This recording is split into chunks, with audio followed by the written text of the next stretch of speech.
हाँ बेटा, आज हम लोग स्टार्ट कर रहे हैं मापन के अनुप्रयोग। और मुझे उम्मीद है आप लोगों ने पीछे की सारी वीडियो देख ली होंगी, बड़े अच्छे से, खूब अच्छे से देख ली होगी। जो समझ में ना आ रहा हो उसे पॉज करके धीरे धीरे करके देखते रहो, आपको सब समझ में आ जाएगा।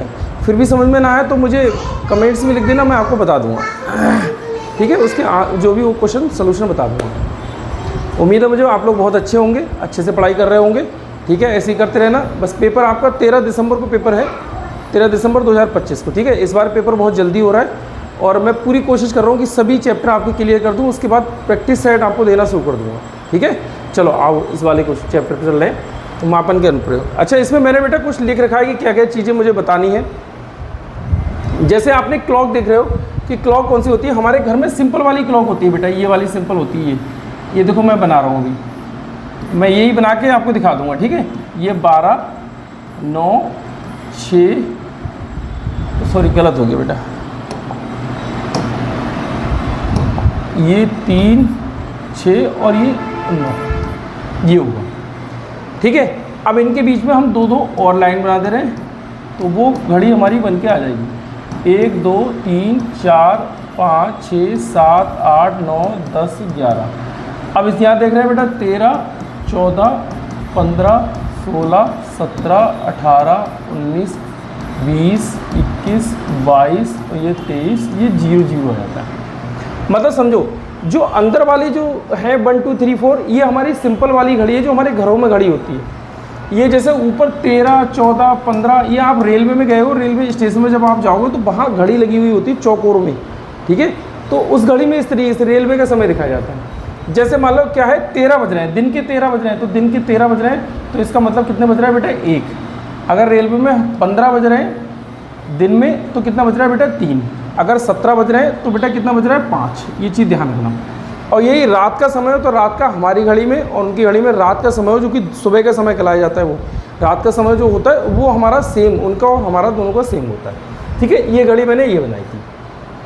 अच्छा, ये बनी हुई है तो इसको मैं हटा दे रहा हूँ क्योंकि मुझे और समझाना पड़ेगा, तो इसको मैं हटा दे रहा हूँ। अब बेटा इसमें देखो ये क्या है, ओवर है, मिनट है, सेकेंड है। अब इसको हम देख ले बेटा, 1 घंटे में कितने मिनट होते हैं 60। ये चीज़ ध्यान रखना, 60। अगर हम नीचे आएंगे घंटे से मिनट में आएंगे, मिनट से सेकंड में आएंगे, तो हम मल्टीप्लाई करेंगे। घंटे से हम मिनट में आ रहे हैं तो 1 घंटे में कितने मिनट होते हैं 60, तो 60 से मल्टीप्लाई करनी पड़ेगी। और मिनट से हम सेकंड में आएंगे तो हमें 60 से मल्टीप्लाई करनी पड़ेगी। दोनों चीज़ ध्यान रखना। और डायरेक्ट हम घंटे से अगर मिनट में वो सेकंड में आ रहे हैं तो 2 बार 60 60 पड़ा, एक जे है एक जे है, 2 बार 60 60, तो इन दोनों बार 60 60 से मल्टीप्लाई करनी पड़ेगी। और अगर मैं सेकंड से बेटा मिनट में जाऊं तो 60 से मुझे डिवाइड करना पड़ेगा, और मिनट से मैं ओवर में जाऊं तो मुझे 60 से डिवाइड करना पड़ेगा, और सेकंड से मैं ओवर में आऊं तो 2 बार 60 और 60 से मुझे डिवाइड करना पड़ेगा। अब समझो, जैसे मैं कहूँ बेटा 1 घंटे में कितने मिनट होते हैं, तो 1 घंटे में 60 मिनट होंगे, ठीक है। और 1 मिनट में कितने सेकंड होते हैं, तो 1 मिनट में अगर हम देखें तो 60 सेकंड होंगे, 60 सेकंड। अब 1 घंटे में सेकंड कितने होते हैं, तो 1 घंटे में सेकंड पे आ रहे हैं, तो 1 बार 60, 2 बार 60, तो 2 बार 60 60 हमें मल्टीप्लाई करनी पड़ेगी 1 घंटे में। तो हम देखें 60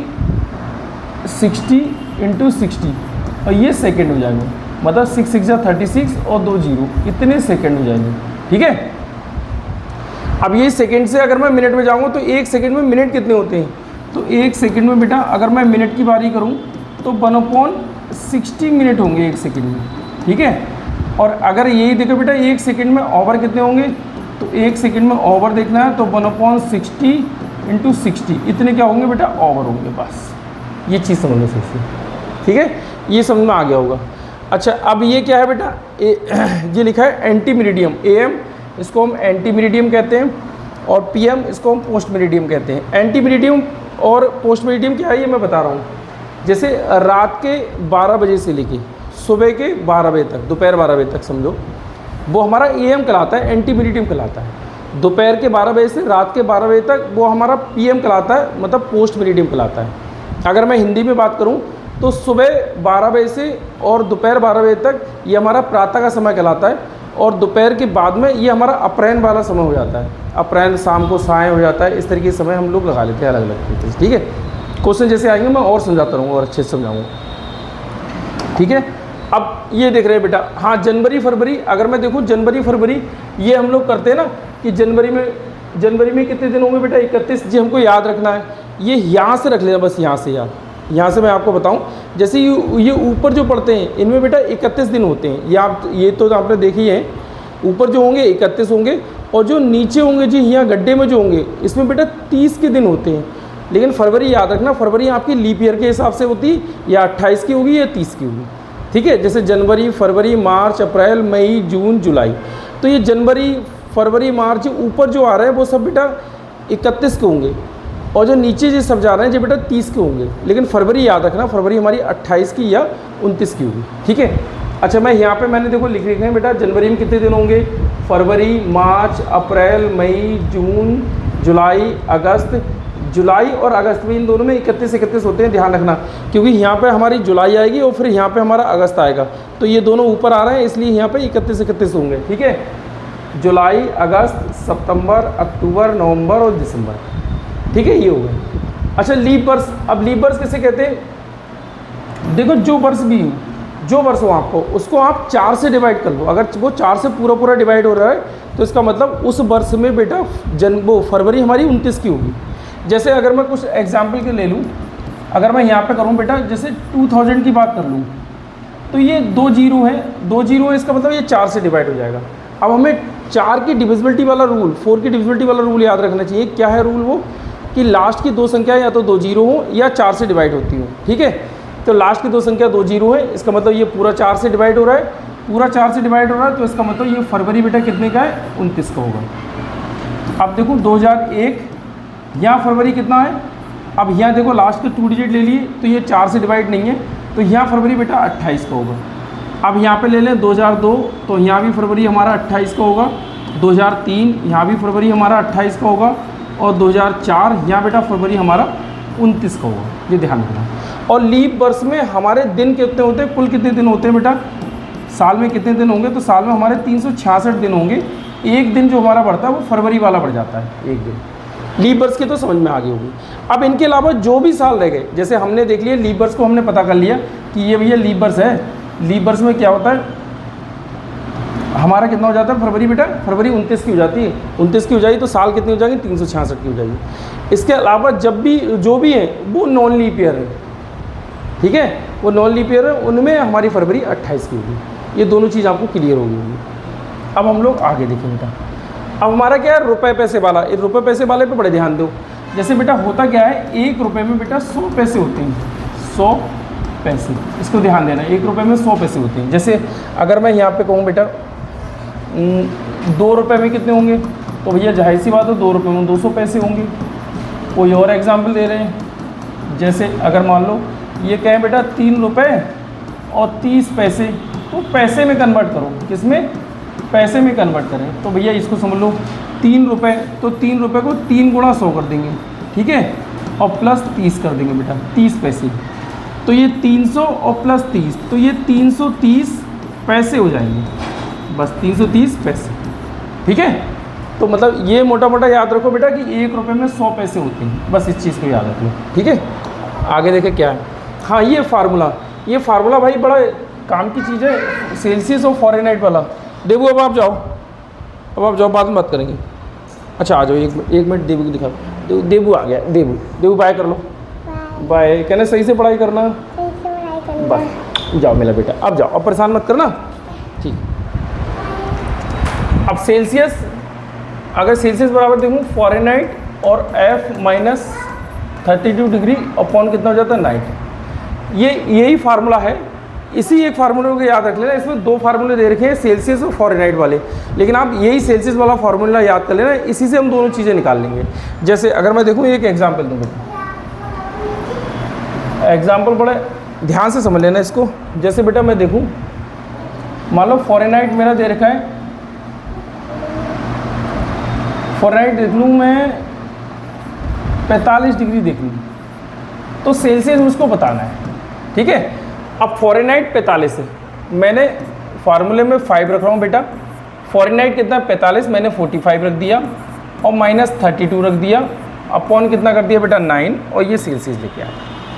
अब 45 में से 32 जाएगा, कितना बच गया, ये तो सिंपल वाली होगी ना, अब तो सिंपल वाले क्वेश्चन हो गए, अब तो सिंपल बन गया।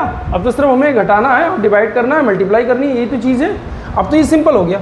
अगर मैं 45 में से बेटा 32 माइनस करूँ तो कितना बचेगा? देखो अगर मैं देखूँ ये 32 8 और 5 13 बचेगा। 5 में से 2 जाएगा बेटा 3, 4 में से 3 जाएगा 1, और ब्रैकेट के बाहर कोई साइन नहीं होता यहाँ पे, जैसे ये कोई साइन नहीं है यहाँ पे, तो ये मल्टीप्लाई का साइन कहा जाता है। तो 5 और बटे 9 हो गया, ये सेल्सियस में आ गया। 13 5 से 65, 65/9 लो, ये आ गया सेल्सियस में, आंसर आ गया सेल्सियस में हमारा। अब इससे मुझसे कहो कि फ्रैक्शन में बताओ, तो मैं इसको फ्रैक्शन में बता सकता हूँ। फ्रैक्शन में क्या है बेटा?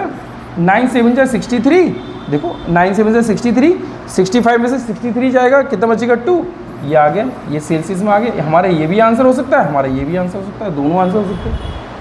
ठीक है, अब यही जैसे फ़ारेनहाइट का हो तो इस क्वेश्चन को आगे हम लोग लिख दें। जैसे एग्जाम्पल लिखूँ, पहले यही लिख दें C5F माइनस का 32 डिग्री और अपॉन 9। अब जैसे फ़ारेनहाइट हमारा दे रखा, मैंने फ़ारेनहाइट दे रखा था, अब सेल्सियस हमारा दे रखा, मान लो सेल्सियस हम दे दें कि सेल्सियस हमारा 50 डिग्री है भैया। ठीक है, अब मुझको फ़ारेनहाइट बताना है, बस यही फार्मूला हम काम कर लेंगे, 2 फार्मूले ले लिखेंगे। सेल्सियस हमारा 50 है तो सेल्सियस के नीचे मैंने 50 डिग्री लिख दिया, डिग्री नहीं लिखूँगा कोई दिक्कत नहीं है। 5 और F माइनस का 32 डिग्री और अपॉन 9, ये हो गया। अब इतना आ गया। अब समझो ब्रैकेट के बाहर कोई साइन नहीं, मल्टीप्लाई का साइन है, तो मैं क्या करूँगा, अब जे 5 से मैं अंदर मल्टीप्लाई वगैरह नहीं करूँगा, 5 से मैं इधर कट कर दूँगा। बराबर का साइन लगाया तो ये ऊपर ऊपर वाले कट हो जाएंगे, तो ये देखो 5 बन जा 5, ठीक है। और 10 की और 9 की मल्टीप्लाई करो, 10 9 जा 90 इक्वल टू F माइनस का 32 डिग्री। अब सिंपल क्वेश्चन बन गया। बराबर के इस तरफ माइनस, बराबर के इस तरफ आएगा तो वो प्लस का हो जाएगा, तो इसका मतलब मैं इसको प्लस कर दूंगा बेटा, 90 प्लस 32 डिग्री और इक्वल टू F। देखूँ ये 2 और 9 और 3 कितना हुआ बेटा, 9 3 12, तो ये 12 हो जाएगा, बस हो जाएगा। ये इतना फ़ारेनहाइट निकल के आ गया। मैंने दोनों एग्जाम्पल आपको बता दिए। अब इसके बाद जो भी आपकी किताब में क्वेश्चन होंगे, जो भी मैंने क्वेश्चन ले रखे हैं अगले पार्ट में, वो सब आपको क्वेश्चन बता दूंगा, ठीक है, कोई दिक्कत वाली बात नहीं है। आगे देखो, हाँ अब ये समझो, जैसे मैंने ये मेन टाइम ले लिया है, अब ये चाहे ट्रेन से जाएँ, मोटरसाइकिल से जाएँ, पैदल जाएँ, भागते हुए जाएँ, जैसे जाएँ, मतलब ये समझो कि एक मैं ट्रेन ही ले रहा हूँ, एक ट्रेन सुबह 9:15 पे चली, AM मतलब प्रातः, ठीक है, प्रातः चली, लो मैं प्रातः भी लिख दे रहा हूँ ना, तो आप परेशान रहोगे। 9:15 पे चलिए बेटा, और 3:35 वही दोपहर का समय होता है, 4 बजने वाले, उस समय हमारे ये रुक जा रही है। तो इसे यात्रा करते समय कुल कितना समय लगा। अब इस चीज़ को अगर मैं देखूँ तो 9:15 से 9:15 के बाद 9 के बाद कितने बजेंगे बेटा, 10 बजेंगे। तो पहले तो मैं इसको सिंपल निकाल लूँ। जैसे अगर मैं इसको बेटा देखूँ, इधर मैं लिख दूँ ओवर और इधर लिख दूँ मिनट, बड़े ध्यान से समझना इस चीज़ को। जैसे 9:15 से लेके मैं 10 बजे तक जाऊँगा तो मुझे 45 मिनट लगेंगे, 45 मिनट, तो मैं 45 मिनट बेटा यहाँ कर लूँ, ठीक है। अब जैसे 45 हो गए, 10 बज गए, 10 के बाद में मुझे 3 तक जाना है, तो 10 के बाद में 11, देखो 10 है, 10 के बाद मैं 11 ले रहा हूँ, 10 से 11 तक जाऊँगा तब 1 घंटा होगा, 10 11 12 1 2 3, तो कितने हो जाएंगे बेटा, 5 घंटे। 5 घंटे यहाँ पे हुए सिंपल, और 35 मिनट हो रहा है, तो 35 मिनट मैं यहाँ कर दूँगा। 5 5 10 के सिर्फ हाथ से लगा, 1 4 3 7 1 8 80, मतलब 5 घंटे और 80 मिनट। ऐसा सुनने में अच्छा नहीं लग रहा, 5 घंटे 80 मिनट। तो यहाँ से क्या करेंगे बेटा, अभी हमने देखा था कि 1 घंटे में 60 मिनट होते हैं, इसका मतलब मैं 60 मिनट उठा के अगर मैं इधर दे दूंगा बेटा, तो अभी तक 5 बज रहे हैं, फिर हमारे कितने हो जाएंगे, 6, मतलब मैं यहाँ पे देख लूँगा बेटा 6 घंटे, और यहाँ कितने रह जाएंगे बेटा, 20 मिनट, तो 6 घंटे और ये 20 मिनट हो जाएंगे। कितना समय हो जाएगा बेटा, 6 घंटे 20 मिनट। इसका मतलब हमने यात्रा कितनी करी, 6 घंटे 20 मिनट, ठीक है। एक और एग्जाम्पल अगर मैं ले लूँ, आगे कुछ और तो क्वेश्चन नहीं है, तो एक एग्जाम्पल और ले लें। जैसे एक ट्रेन बेटा सुबह को मान लो 6:20 पे चलिए, प्रातः या फिर AM कहते हैं। ट्रेन चलिए, बस चलिए, ट्रक चलाए, खुद भागे हो, दौड़े हो, कोई फर्क नहीं पड़ता, आप बस क्वेश्चन समझ लो। इसके बाद में 6:20 पे चलिए, और मान लो वो शाम को बेटा 5:45 पर रुक गई, शाम को 5:45 पर जहाँ उसको पहुँचना था वो पहुँच गई। अब कुल कितना समय लगा, तो यहाँ से जब इसको देखो, यहाँ से बेटा समय देखो, देखिए 6:20 है। अब मैं यहाँ पे ओवर लिख ले रहा हूँ और मिनट लिख ले रहा हूँ। अब इसको ध्यान से देखो, 6 के बाद में 7 तो बजेगा, 7 बजने में कितनी देर है, 40 मिनट तो है। तो मैं यहाँ पे बेटा मिनट लिख लूँ 40, ठीक है। अब 7 बज गए, 7 के बाद में मैं क्या लूँ, 8, 7 मत लेना, 7 के बाद में 8, क्योंकि 7 से 8 तक चलेंगे तो 1 घंटा हो जाएगा। तो 7 के बाद में क्या लेंगे बेटा, 8, 9, 10, 11, 12, 1, 2, 3, 4, 5, ये 5 है, तो 10 घंटे आ गए। तो मैंने 10 घंटे बेटा यहाँ पे लिख लिए। अब कितने बेटा, 45 मिनट और हो रहे हैं, तो 45 मिनट को मैं मिनट के नीचे लिख दे रहा हूँ। ये कितने हो जाएंगे बेटा, 85 मिनट, और ये कितने हो जाएंगे, 10 घंटे। 10 घंटे 85 मिनट। अब ये बात सही नहीं लग रही, 10 घंटे 85 मिनट, तो इसका मतलब मैं इसको बेटा कहाँ ले जाऊँ, इस तरफ ले जाऊँ। तो इसको जब मैं इस तरफ ले जाऊँगा तो 60 मिनट में इस तरफ ले जाऊँगा। 60 मिनट ले जाने का मतलब क्या है, 1 घंटा ले जाना। तो 1 घंटा मैं ले जाऊँगा तो बेटा कितने हो जाएंगे, 11, और यहाँ पे अगर मैं 60 मिनट ले गया तो सीधे बेटा 25 मिनट बच रहे हैं। तो 11 घंटे और 25 मिनट मुझे लगे, 11 घंटे और 25 मिनट मुझे लगे इस पूरी यात्रा को तय करने में, ठीक है। मुझे उम्मीद है बड़े अच्छे से क्वेश्चन समझ में आ गया हो। अब इसका दूसरा मैं तुम्हें समझा रहा हूँ, देखो, जैसे समझ लो मैं यहाँ पे चलाऊँ बेटा 7:40 पे चलाऊँ सुबह को, प्रातः, और मुझको 6 घंटे और 20 मिनट लगे यात्रा करते समय। अब मैं कितने टाइम पहुँचूँगा, कितने बजे मैं पहुँचूँगा, ठीक है, टाइम क्या होगा, कितने बजे मैं पहुँचूँगा, इस चीज़ को समझो। अब मैं 6 घंटे 20 मिनट में सीधे इसमें दे दूँ, क्यों, क्योंकि ये पहले वाला तो बेटा ओवर है, दूसरा वाला मिनट है। 7:40 पे चले तो 6 घंटे इसके नीचे दे दिए, अब ये 20 मिनट इसके नीचे दे दिए भैया। अब ये देखो 60 मिनट हो जाएंगे और 6 6 12 13 हो जाएंगे, ठीक है। तो इसका मतलब क्या हो गया बेटा, 13:60 में हम लोग पहुंच जाएंगे। अब ये कहते हुए अच्छा नहीं लग रहा, 13:60। तो मैं 60 मिनट को बेटा जब मैं इस तरफ दूंगा तो ये 13 से कितने हो जाएंगे बेटा, 14, और यहाँ कितने रह जाएंगे, 0। इसका मतलब हम 14 बजे पहुँच जाएंगे। अब 14 बजे पहुँच जाएंगे तो रेलवे का समय आगे ये निकल के, रेलवे में 14 कब बजते हैं बेटा, हमारी घड़ी में जब 2 बजते होंगे तो वहाँ कितने बजते होंगे, 14, और ये किसके होंगे, दोपहर का समय। इसका मतलब मैं दोपहर को पहुँचूँगा, दोपहर को 2 बजे के टाइम, 2 बजे, ठीक है, दोपहर को। अभी हम देख ले रहे हैं कि 14 कितने टाइम बज रहे हैं, ठीक है। अभी इस चीज़ को देख रहे हैं,